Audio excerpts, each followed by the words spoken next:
The exercise had been running for 6 hours. The opposing force had drone coverage, 2 forward observation teams, a signals intercept element pulling comms fragments all morning. They knew the JTF2 element was in the valley. They had a direction of movement, a timeline, 2 choke points the Canadians had to pass through. The Op4 commander leaned over the map table. "They're already where we're looking. We just have to wait."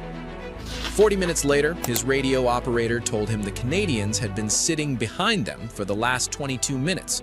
Not flanking, not approaching. Behind them, watching. The exercise was called off shortly after. Not a safety issue, not scheduling. The commander looked at his team and said, "We couldn't follow them. There's no point continuing." This is what happened. The opposing force wasn't a standard unit. These were experienced NATO operators, Tier 2 and Tier 3 SOF with real deployment history. They came in with justified confidence, solid resources, and a well-designed plan. On paper, finding a small patrol in a defined exercise area over 6 hours wasn't a complex problem. Now let me tell you who they were looking for. Joint Task Force 2 is Canada's Tier 1 counter-terrorism unit. No press releases, no public acknowledgement of operations.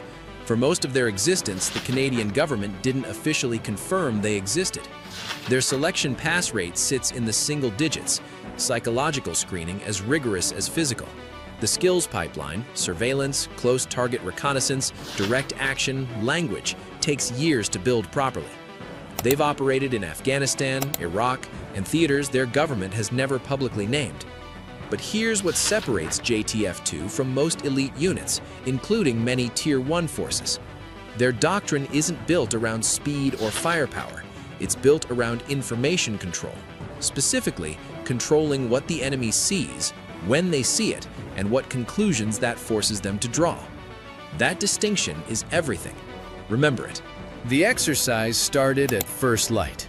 JTF2's objective: reach a target building, conduct surveillance on a simulated HVT, extract, clean. For the first 2 hours, the Op4 felt good.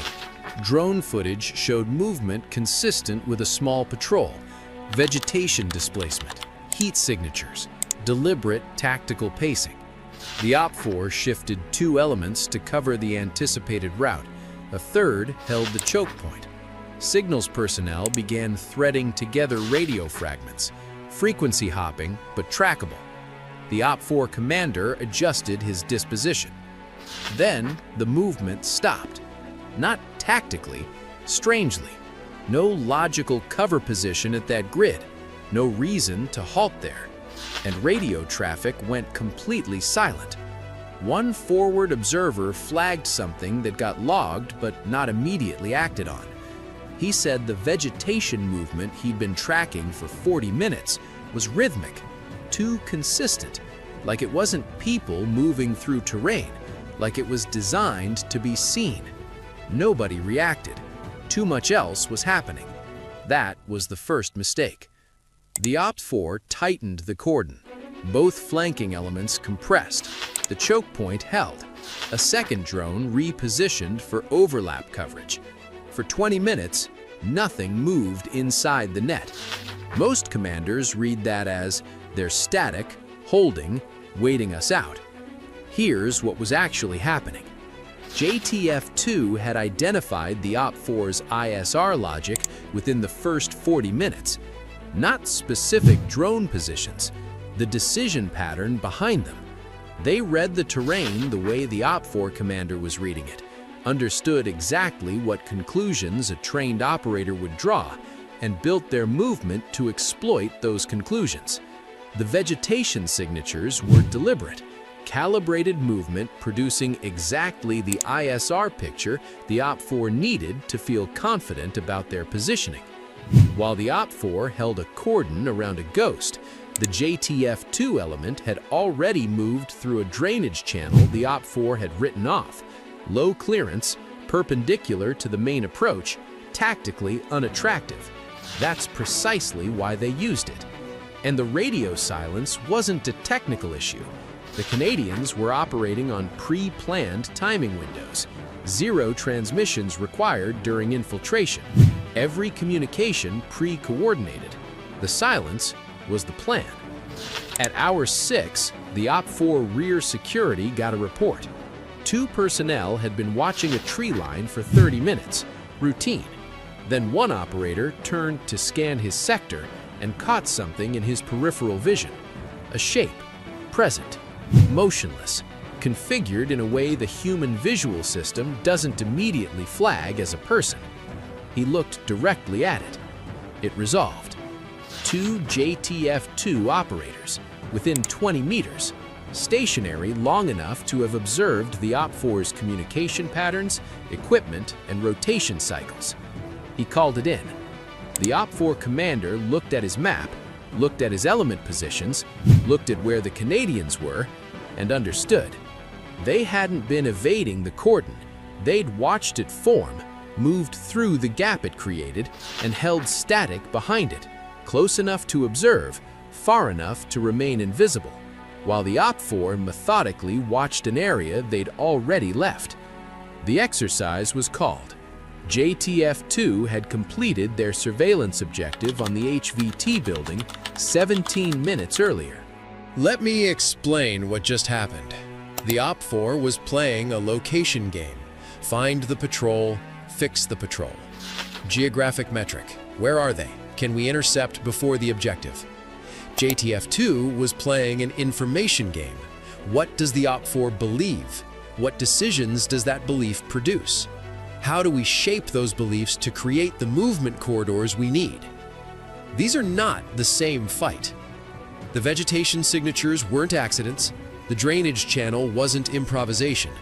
Holding static behind the rear security instead of extracting immediately, that was deliberate intelligence collection. Observing the OP4's reaction to losing the trail told them exactly what they needed for the extraction phase. Every movement was designed to produce a specific cognitive state in the opposing commander. Confidence, then confusion, then the paralysis of realizing your information picture is wrong, but not knowing how it's wrong. This is doctrine, applied at the individual patrol level.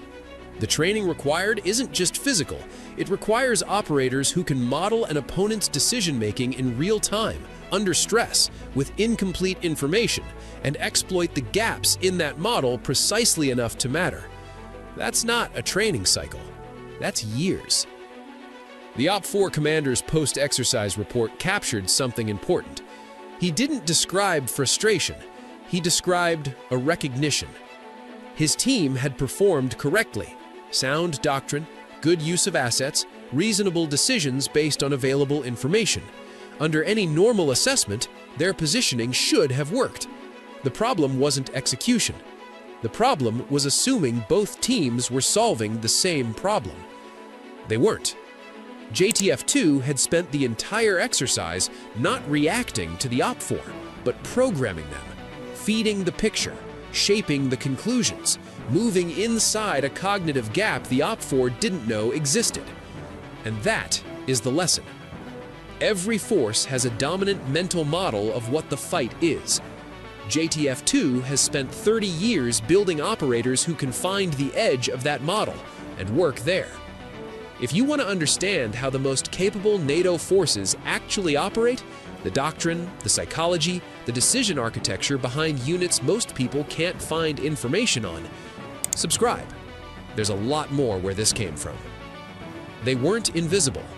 They just understood exactly what you needed to see and gave you only that.